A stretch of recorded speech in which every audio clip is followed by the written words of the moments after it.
Hello guys, today we are in South Goa and particularly on Butterfly Beach. So this is a very unique beach and can be accessed through two different routes. Either one can take a sea route via some nearby beach, or it can be trekked by foot and by two-wheeler through some really difficult terrains, and it cannot be directly tracked through any four-wheeler or two-wheeler. So it is a very unique beach, and only such kind of beach in Goa which cannot be tracked directly, and which is such a smaller beach. Here you will see there are not so much big waves also.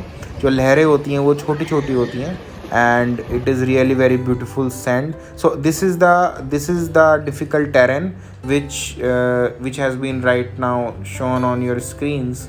So ये एक छोटा सा रास्ता है जिसको two wheeler के जरिए आप अंदर तक जा सकते हैं.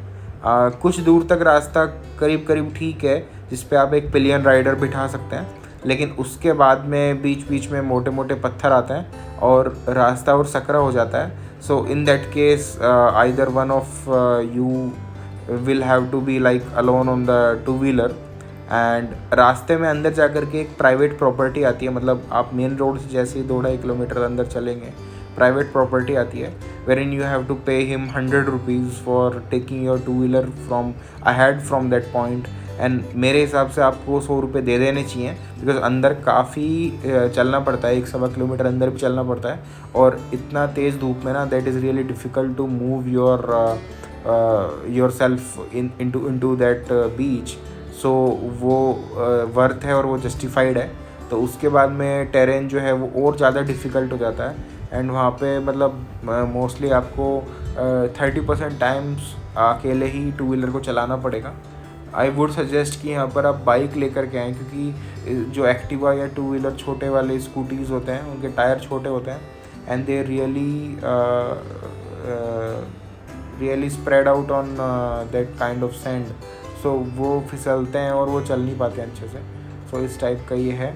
एंड एक पॉइंट के बाद में आपको उस टू व्हीलर को पार्क करना पड़ेगा, and you have to go on by feet only, because ये जो आपको अभी टेरेन दिख रहा है ये तो फिर भी कंपैरेटिवली ठीक है. इसके बाद जो आपको दिखेगा वो काफ़ी रोकी है, बहुत ही क्लाइम भी है, और उसमें अंधेरा भी आता है, और आपको आसपास से काफ़ी सारे जो छोटे छोटे इंसेक्ट्स हैं, स्नेक हैं, इन सब का हिसिंग साउंड आपको बहुत इंटेंशनली काफ़ी ज़्यादा वीडियो में सुनाई देगा बीच बीच में. हाँ, और यहाँ यहाँ पे आप देख सकते हैं कि कुछ लोग वापस आ रहे हैं ट्रैक करते हुए सामने से. सो ये कुछ ऐसा है.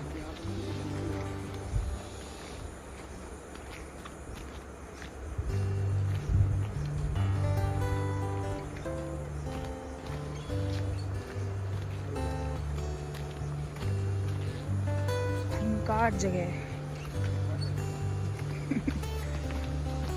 थोड़ा सा अपना ध्यान भी यहाँ पे रखना चाहिए. सजेस्टेड है कि आप हाई एंकल बूट्स या शूज़ पहन कर के आएँ अच्छे वाले, और फुल कपड़े पहन के आएँ, बिकॉज द रीज़न इज़ कि काफ़ी हिसिंग साउंड होता है, और इंसेक्ट्स होते हैं और रेप्टाइल्स हो सकते हैं जो मे बी आप पे अटैक कर सकते हैं या फिर आपको नुकसान पहुंचा सकते हैं.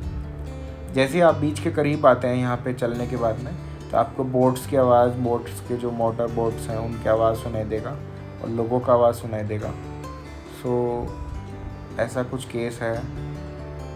अब यहाँ पे आप देखेंगे कि रास्ता और टेरेन काफ़ी ज़्यादा डिफ़िकल्ट हो गया है.